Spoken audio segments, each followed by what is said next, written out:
Viewers, আজকে সকাল সকাল চলে আসলাম। বৃষ্টির দিন, অনেক বৃষ্টি হচ্ছে। আজকে রান্না করব গরুর মাংস। গরুর মাংসটা আমি হাতে মাখাবো। সব কিছু দিয়ে দিয়েছি এখানে। এখন আমি হাতে মাখিয়ে বসাবো।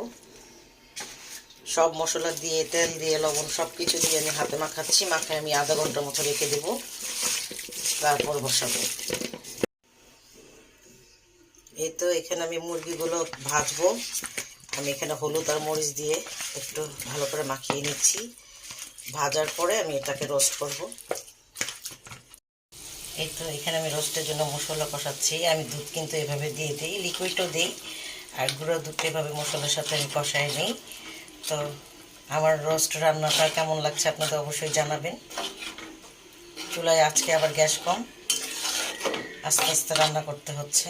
এই তো এখানে আমি মুরগির লেগ পিসগুলো আমি ভেজে রেখেছি লাল লাল করে। এই তো মশলাটা খুব সুন্দরভাবে কষানো হয়ে গেছে, মশলার উপর তেল ছেড়ে দিয়েছে, খুব সুন্দর একটা স্মেল করছে। এই পর্যায়ে আমি এখানে দিয়ে দিব রোস্টগুলো ভাজা। আমি সুন্দর করে একটা একটা করে এখানে বিছিয়ে দেব। রোস্ট অনেকে অনেকভাবে রান্না করেন, হয়তো আরও অনেক ভালো ভালো মশলা দেন, কিন্তু আমি আমার ঘরোয়া মশলা দিয়ে আমি রোস্ট রান্না করি, এটাতে খুব ভালো লাগে। এই পর্যায়ে আমি এখানে অ্যাড করে দেবো একটু সামান্য পরিমাণ চিনি।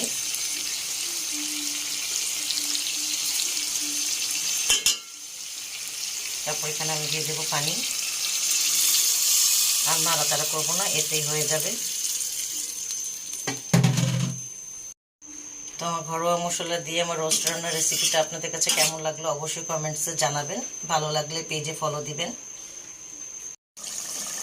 এই তো আমার গরুর মাংসটা প্রায় সিদ্ধ হয়ে আসছে। আমি এখানে অ্যাড করে দেবো আলু। আমি গরুর মাংসটা আজকে একটু ঝোল ঝোল রান্না করবো, যেহেতু আমি মুরগি রোস্ট করেছি। ওটার সাথে একটু ঝোল হলে ভালো লাগবে। মাংসটা আমার সিদ্ধ হয়ে গেছে। এখানে আমি এখন অ্যাড করে দিচ্ছি আলু। আমার বাসায় তো সবাই আলুর অনেক পাগল, আলু না হলে হয় না, ওদের মাংস থেকে আলু দিতে হয় বেশি, ওরা আলু খাবে, আলু ছাড়া ওদের হবে না। তো আমার রান্নার রেসিপিগুলো আপনাদের কাছে কেমন লাগে অবশ্যই জানাবেন। ভালো লাগলে এভাবে একবার রান্না করে খাবেন। এই তো আমার মুরগি রোস্টের ফাইনাল লুক। গরুর মাংস ঝাল করে ঝোল করেছি, ফাইনাল লুক। আর এখানে আমি অফ ক্যামেরাতে পোলাও রান্না করেছি। তো আমার রান্নার রেসিপিগুলো আপনাদের কাছে কেমন লাগলো অবশ্যই কমেন্টসে জানাবেন। ভালো লাগলে লাইক কমেন্ট করে পাশে থাকবেন, শেয়ার করে দিবেন। সবাই ভালো থাকেন। বৃষ্টির দিনে কে কী খাচ্ছেন অবশ্যই জানাবেন। আল্লাহ হাফেজ।